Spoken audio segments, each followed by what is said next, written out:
Hello everyone, welcome back to my channel. Today we're going to be reading some more spooky stories. So if you're into that kind of thing, stick around. You can find all of these stories on Reddit. If you want to submit to me, please do in the comments and we'll go from there, okay? Without further ado, let's get started. This one is called Don't F with Ouija boards, y'all. So let's begin. This all really kicks off at a childhood friend's house. Let's call her Bella. In order to set the mood, I need to fill y'all in on the story of this house. In the late 60s, a husband walks in one night to find his wife in bed with another man. He shot both of them and then himself in what would later on become Bella's older sister's bedroom. Fast forward to when Bella's parents bought the house and found a newspaper article about the double murder-suicide while renovating the home. Well, fast forward a decade, and Bella's family made more renovation to the house. 3 giant black stains had penetrated the carpet and stained the wood floors, presumably from dried blood. They decided to keep the original wood, slapped a finish on it, and called it a day. They kept an area rug over the stains. There are a few other creepy incidents. Belongings go missing, then suddenly reappear. Kitchen cabinets and drawers all open when no one is around to open them. Doors slamming and seeing doppelgangers, etc. Anyway, getting sidetracked with setting the scene. So we were 13 years old, and Bella and I were sitting in the middle of her bedroom floor with the lights turned off, candle lit, and a Ouija board in between us. This is like the worst place to do that, right? You know, being young and creepy. I had just lost my father a few years prior to cancer and was still grieving. I was angry at him that he left our family and trying to fill the father-sized gaping hole in my heart at that time. Not the best state of mind to be in when you're playing knock knock who's there with the spirits. Ugh. We are ready to open up the portal of communication to God knows what in a fucking haunted house. This was never destined to turn out well. We place our hands on the planchette and say, "Hello spirits, we'd like to talk to you. I just want to know, before my dad passed away, I've never been into anything supernatural or spooky. I still believed in God, went to church, and prayed for everyone I ever met in my entire life, including their animals. I was a sensitive kid in a few ways and never watched anything too scary for fear of bad thoughts and nightmares." I can relate to this person. Although, I want to hear your guys' opinion on this because this just might be like a me thing. When it comes to religion and God and things like that, a lot of Christians I found have actually believed in God, believed in ghosts because they believe in God, and if there's good, there's evil. And I don't know, I feel like more Christians believe in ghosts than not. Any thoughts? Then we got to asking our list of preteen girly questions for a bit. Eventually they turned a little more serious. Is someone here with us? Board says yes. Are you a good spirit? Maybe. Are you my dad? I was desperate to make contact with my dad. No. Do you know my dad? Yes. Is he okay? Is he in heaven? Yes. I was starting to feel very uneasy, and it was all of my sentence heightened at once. I got that, oh fuck no feeling in the pit of my stomach, like someone or thing is watching you. Then, I felt a heavy, dark, like pitch black with no light presence next to us. The bed squeaked, like someone had sat down on it. I hesitantly looked over and saw an outline of where a man should be on the edge of the bed. I stared at it for what felt like a decade, trying to make sense of what I'm witnessing when I snapped back into the moment and uttered an, "Oh hell no." Hurtled over Bella, crossed the room, and slapped the lights on. I refused to play again and demanded we do something, fucking anything else.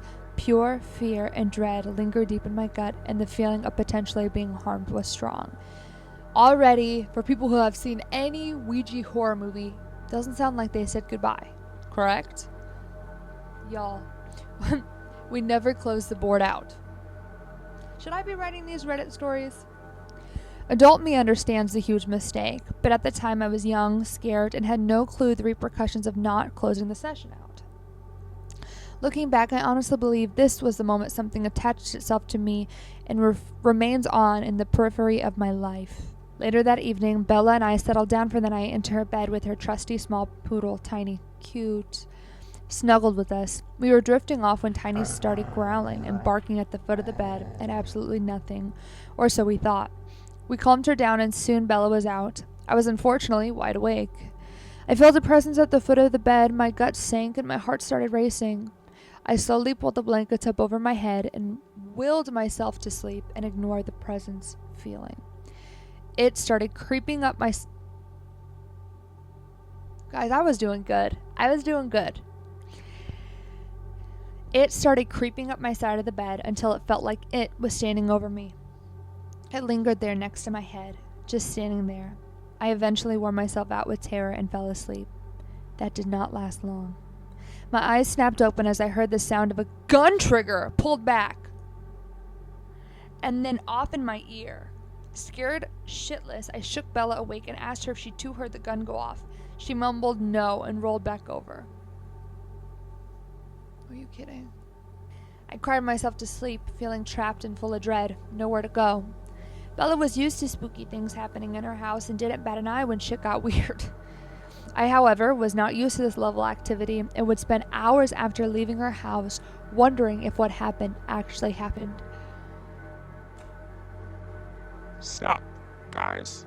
Guys, relax. Okay, we have a second story in this one. Second story happens a few months later when I'm at a sleepover at another childhood friend's house. Let's call them Kit and Kat. Okay. Kit was a friend known to be very sensitive to spirits and would see them on an almost daily basis. Well, we are winding down for the night and I volunteered to sleep on the air mattress since the bed would only fit two. I'm settled in and the lights go out, and when I start to hear a low, guttural cackling in my ear, I had a weird sensation that someone was laying next to me with their face right next to mine. I tried to ignore the feeling of dread and pleaded with myself to fall asleep. The cackling kept up, so I begged Kit and Kat to let me up onto the bed with a distressed explanation that I had heard something on the floor. Once I was squished in the middle of the two girls, I started to calm down enough to attempt to sleep again. I'm laying on my side, facing the wall that was illuminated by a blue light emitted by the alarm clock on the nightstand behind me. Then, I'm already scared. Then I see the shadow of a large... This is so scary.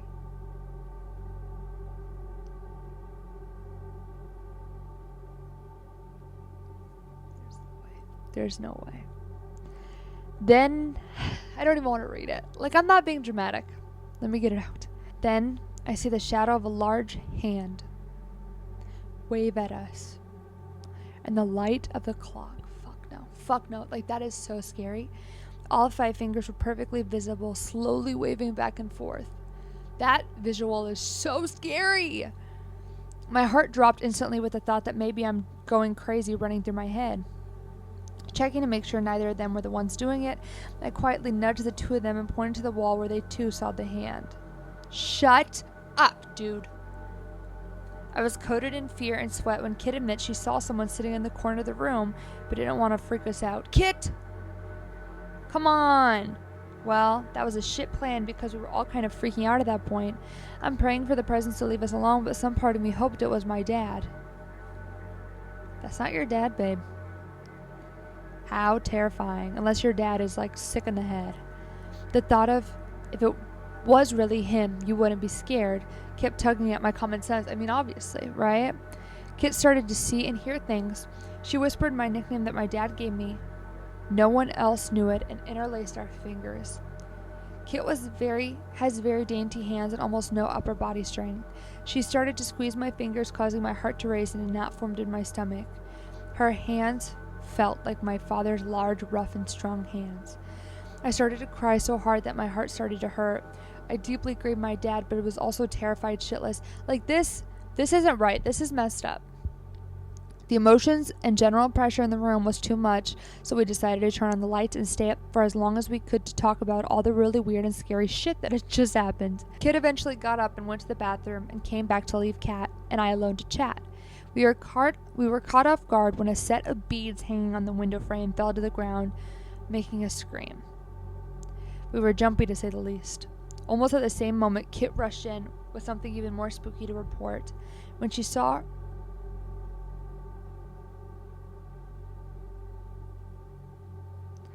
When she saw herself in the mirror, her face didn't look like her own. It was as if all of her facial features were sunken in and she looked sick, like she had cancer. Then she watched as a large orange orb flew out from her head and her face faded back to her own.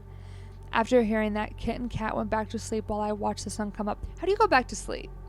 Like, I'd be like, Mom, come pick me up, please. There's some crazy shit going on. These girls are crazy. I told my mom the next day what happened, and she immediately asked if I had used a Ouija board. I confessed to using it at Bella's house a while back. She scolded me and begged me to never use it again and said they're dangerous and can leave doors to the spirit world open and make it easy for something unsavory to follow me. She explained that the spirit we had experienced during the sleepover with Kit and Kat was a bad spirit mimicking my father, and that is why I felt off and scared. Yes. I don't have, knock on wood, I don't have much experience with doppelgangers, but like I know spirits are prone to do that kind of thing to gain the trust of someone that's vulnerable in that position. After that, I had some pretty horrible night terrors, more stories for another time, and became terrified of my bedroom. It got so bad that I couldn't look into my mirror for fear someone would be behind me or be in my room alone at all for that matter. On the daily, I was riddled with anxiety for the time of night when I'd have to sleep again. That's awful. I slept with my mom until I was about 16. However, she never minded it. After a while, Mom helped me get back to a normal existence. She cleansed my room with anointed oil and gave it a total makeover. It worked, and I was able to sleep in my bedroom again. However, we hung up the curtains to block off my built-in vanity to cover the mirror unless I needed it. That's so sad. I had very few night terrors after that, and my anxiety lessened to a normal teenage amount. Years have now passed, and I'm now 30. Throughout the years, I've had many more creepy encounters and would love to tell them another time, if y'all would like to hear more. Don't fuck with Ouija boards. Holy crap. What a long and a good one to start off with, honestly. I'm surprised we haven't talked about Ouija boards. I feel like I haven't had any other stories about Ouija boards on here yet. Thank God I have not messed with a Ouija board. I also feel like she's 30, so I mean she's not that much older, but my parents like both have different encounters with Ouija boards as well. And not that they're non-believers, but they're not into this stuff like I am. Like there's no rhyme or reason that they would warn me about this when I was young and started going to sleepovers if they didn't truly believe it. So I think that's just so interesting. And there's so many creepy visuals. Like I don't even want to rehash it. That's how scared I was. Okay, let's do another one. This one is called My Room is Haunted and I'm to Blame. I know how ridiculous that title sounds, but hear me out. A few years ago, I started waking up with random bruises and scratches. At first, I didn't think much of it. I figured I was bumping into things during the day and not noticing or scratching myself in my sleep. Then, other weird things started happening. My lights would flicker for no obvious reason. I'd occasionally wake up to find my TV switched on despite the fact that I barely used it. I watch everything on my laptop, so it's not like I was falling asleep in front of the TV. The strange part was that it was almost always on a cooking channel. Okay, this ghost likes to cook. Then there were my posters. For some reason, one of my Doctor Who posters kept ending up on the floor. Not the others, just that one. I put it back up a few days later, and it'd be down again. The reason I think I'm to blame for all of this is because I turned it into a joke. Whenever something weird happened, I blamed my imaginary ghost roommate, who I named Mr. Ghost Dude. Okay, this must be a millennial. One day, after something strange happened, I jokingly said, "Yo, Mr. Ghost Dude, you can stay, but you've got to behave yourself." At the time, I thought it was funny. I'm going to stop right here because that's not funny, but also I feel like in these situations when we have things running in our minds, we have coping mechanisms, right? And this is a very common one. The bruises and scratches eventually stopped, which honestly made me feel better about the whole thing, but the other stuff never completely went away. These days it feels less threatening and more annoying. If I ignore the weird things happening around me, the lights will sometimes start flickering. The odd thing is that it feels like the flickering follows me. If I leave one room and go into another, the lights there will start acting up too. The only thing that seems to stop it is acknowledging him directly. So it's a him, so they think. I've never really had conversations with him. I've only ever talked at him. There is one exception. After my Doctor Who poster got torn down for what felt like the 100th time, I got frustrated and said, "What? Do you not like Doctor Who?" The lights immediately flickered. I took that as a yes. I took the poster down and it never happened again.